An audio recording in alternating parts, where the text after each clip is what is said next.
Subscribe करिए हमारे channel target UP TET CTET को और बेल आइकन को दबाइए।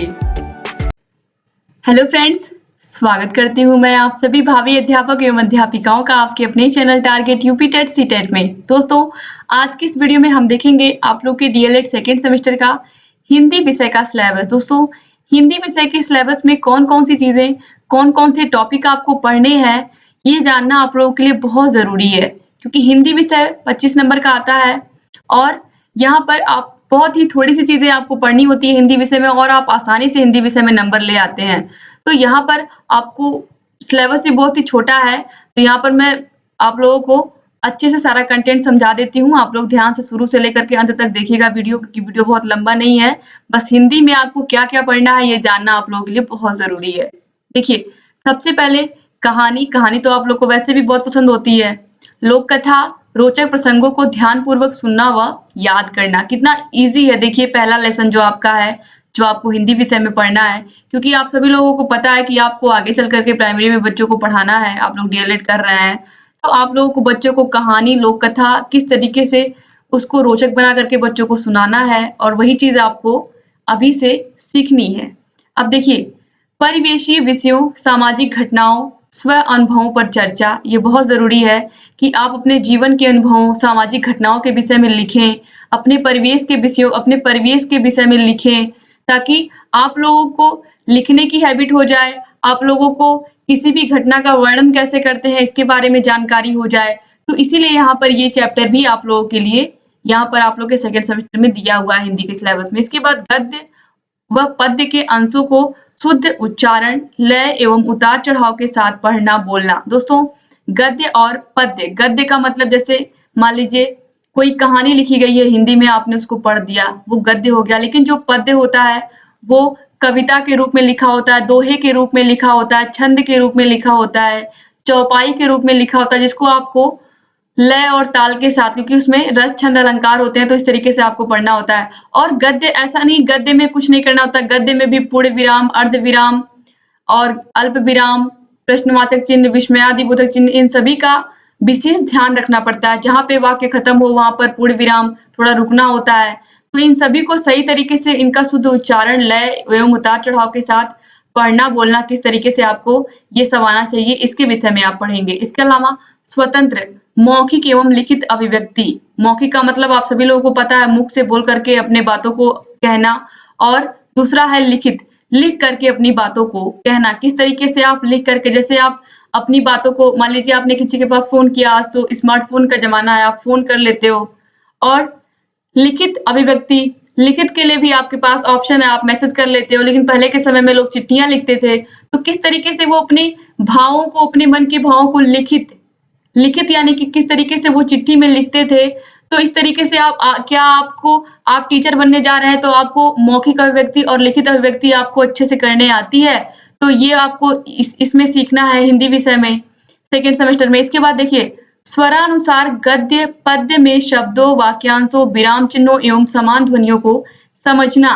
यानी कि स्तर के अनुसार गद्य पद्य में शब्दों को, वाक्यांशों को, विराम चिन्हों को और समान ध्वनियों को सही प्रकार से समझने आना चाहिए आपको, तभी आप बच्चों को समझा पाएंगे अच्छे से। तो इसके विषय में आपको पढ़ना है। फिर देखिए, उपसर्ग, प्रत्यय, सामासिक पदों की पहचान व प्रयोग, इन सभी के विषय में ऑलरेडी हमने वीडियोस बना दिए हैं, और चाहे वो उपसर्ग हो, प्रत्यय हो, क्योंकि ये बहुत ही इंपॉर्टेंट टॉपिक हैं।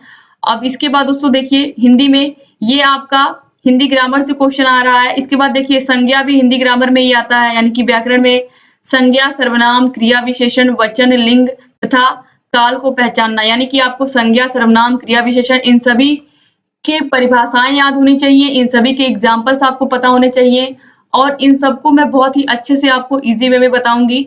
अब इसके बाद देखिए, अगला, पाठ्य वस्तु का मौन वाचन करते हुए उसमें निहित विचारों, भावों एवं तथ्यों को समझना।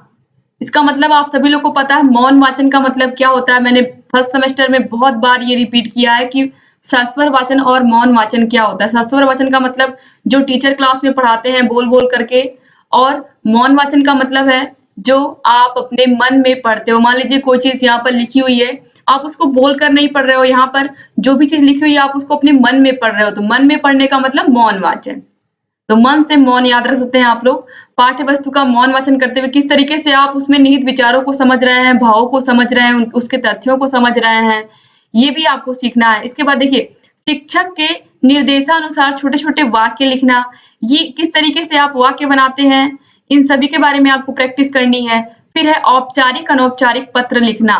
औपचारिक और अनौपचारिक पत्रों को लिखने आना चाहिए। इसका मतलब है दोस्तों कि मान लीजिए आप पत्र लिख रहे हैं, आपको अपनी कोई समस्या बतानी है, आप मान लीजिए फीस माफ करने के लिए पत्र लिख रहे हैं, अपने स्कूल के प्रिंसिपल को लिख रहे हैं, या आपको अपना कोई प्रमाण पत्र चाहिए, किसी अधिकारी को आप एक पत्र लिख रहे हैं, प्रार्थना पत्र लिख रहे हैं, तो किस तरीके से आप उस पत्र को लिखेंगे। इसके अलावा अगर आप अपने परिवार के किसी, आप मान लीजिए अपने माता-पिता को आप पत्र भेज रहे हैं, लिख रहे हैं, तो उसमें किस तरीके के भावों को आप लिखेंगे, और अलग-अलग जो पत्र होते हैं उसके अलग-अलग भाव होते हैं।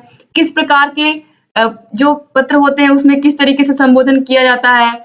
औपचारिक और अनौपचारिक पत्रों में ये आपको लिखना सीखना होगा, और एग्जाम में इससे क्वेश्चन भी पूछेगा कि मान लीजिए आप अपने परिवार में अपने माता जी को कोई पत्र लिख रहे हैं, या आप अपने शिक्षक को प्रार्थना पत्र लिख रहे हैं।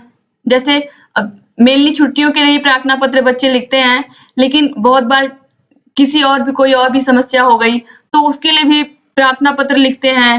तो इन सभी के विषय में अच्छे से यहाँ पर हिंदी विषय में मैं आपको बताऊंगी, क्योंकि ये भी बहुत ही इम्पोर्टेंट चैप्टर है। इसके बाद देखिए, परिचित विषयों पर मौलिक रूप से लिखना। परिचित विषयों पर मौलिक रूप से लिखने का तात्पर्य है कि जो आपके परिवेश में, आसपास में जो भी घटनाएं इस समय बिल्कुल ताजा खबरें हैं जिसको आप कह सकते हैं, उनके विषय में आपको पता होना चाहिए, आपको कुछ ना कुछ लिखने आना चाहिए उस पर। इसके अलावा जैसे निबंध आप लिखते हैं, चाहे वो वायु प्रदूषण हो, जनसंख्या पर निबंध हो, या किसी भी टॉपिक पर निबंध लिखना हो, तो किस तरीके से उसमें आप अपने मनोभावों को किस तरीके से प्रकट करते हैं, किस तरीके से आप अपने विचारों को अच्छे से वहां पर रखते हैं, इन सभी के विषय में आप यहाँ पर पढ़ने वाले हैं। तो उम्मीद करती हूँ कि ये आपको पूरा हिंदी का सिलेबस समझ में आ गया होगा, और हिंदी ग्रामर में क्या पढ़ना है आपको ये भी समझ में आ गया होगा। तो दोस्तों, हिंदी का जो यहाँ पर आपका पूरी बुक है उसको अच्छे से हम पढ़ेंगे, और जहाँ कहीं भी आपको प्रॉब्लम होगी आप लोग प्लीज कमेंट बॉक्स में कमेंट करके बताइएगा। अगर वीडियो अच्छा लग रहा है तो प्लीज वीडियो को लाइक कर दीजिए, और आपके जितने भी फ्रेंड्स हैं डीएलएड सेकंड सेमेस्टर के, सबको इस वीडियो को शेयर कर दीजिए, जिससे अधिक से अधिक हमारे डीएलएड सेकंड सेमेस्टर के भाई बहन हमसे जुड़े और हमारे वीडियो से ऐसे ही लाभ लें। दोस्तों, अगर आप हमारे चैनल पर पहली बार आए हैं तो प्लीज हमारे चैनल को सब्सक्राइब कर लीजिए, और घंटी के निशान को जरूर दबा दीजिए, जिससे हम जो भी नई वीडियोस बनाते हैं उसका नोटिफिकेशन आपके पास टाइम से पहुंच जाए, और आप हमारे सभी वीडियोस को लगातार ऐसे ही देखते रहें। दोस्तों, अगर आपको कहीं भी किसी प्रकार की समस्या है तो प्लीज आप लोग कमेंट बॉक्स में कमेंट करके हमें बताइए। और हम लोगों ने हर एक विषय का सिलेबस बना दिया है, और सभी विषयों के सिलेबस के लिंक हम इसी वीडियो के नीचे डिस्क्रिप्शन बॉक्स में आपको दे देते हैं। साइड में आई बटन पे भी क्लिक करके आप सभी वीडियोस को देख सकते हैं। दोस्तों, उम्मीद करती हूँ कि आपको हमारी जो जानकारी हमारे द्वारा दी जा रही है वो आपको पसंद आ रही होंगी, और हमारी सभी वीडियोस आपको अच्छी लग रही होंगी। आगे चल करके हम आपको UP TET, C TET, super TET की भी तैयारी करेंगे, तो लगातार ऐसे ही हमारे चैनल से जुड़े रहिए और सभी वीडियोस को देखते हुए रहिए। वीडियो पूरा देखने के लिए आप सभी लोगों का बहुत बहुत धन्यवाद। दोस्तों, मिलते हैं नेक्स्ट वीडियो में, तब तक के लिए जय हिंद।